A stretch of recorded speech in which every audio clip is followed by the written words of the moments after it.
मौसम की तैयारी। तिलारी वन में ठंड दस्तक दे रही थी। सभी जानवर आने वाले कठिन मौसम के लिए तैयारी करने में लगे हुए थे। एक पेड़ पर रहने वाली चिड़िया भी उनमें से एक थी।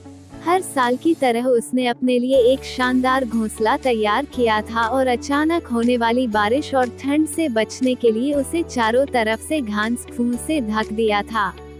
सब कुछ ठीक चल रहा था कि एक दिन अचानक ही बिजली कड़कने लगी और देखते देखते घनघोर वर्षा होने लगी। बारिश से ठंड भी बढ़ गई और सभी जानवर अपने अपने घरों की तरफ भागने लगे। वह चिड़िया भी तेजी दिखाते हुए अपने घोंसले में वापस आ गई और आराम करने लगी। उसे आए अभी कुछ ही वक्त बीता था कि एक बंदर खुद को बचाने के लिए पेड़ के नीचे आ पहुंचा।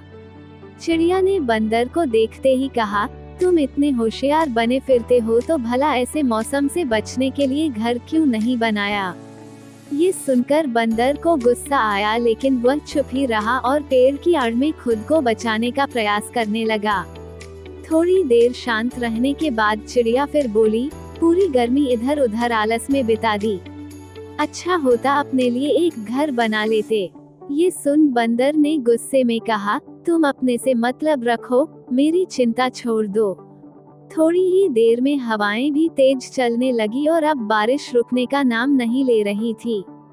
बेचारा बंदर ठंड से कांप रहा था और खुद को ढकने की भरसक कोशिश कर रहा था। पर चिड़िया ने तो मानो उसे छेड़ने की कसम खा रखी थी। वह फिर बोली, काश कि तुमने थोड़ी अकल दिखाई होती तो आज ये हालत नहीं होती। कम से कम अब घर बनाना सीख लेना। इतना सुनते ही बंदर गुस्से से तुरंत ही पेड़ पर चढ़ने लगा और बोला, भले मैं घर बनाना नहीं जानता लेकिन मुझे तो ना अच्छे से आता है। और ये कहते हुए उसने चिड़िया का घोंसला तहस नहस कर दिया। अब चिड़िया भी बंदर की तरह बेघर हो चुकी थी और ठंड से कांप रही थी।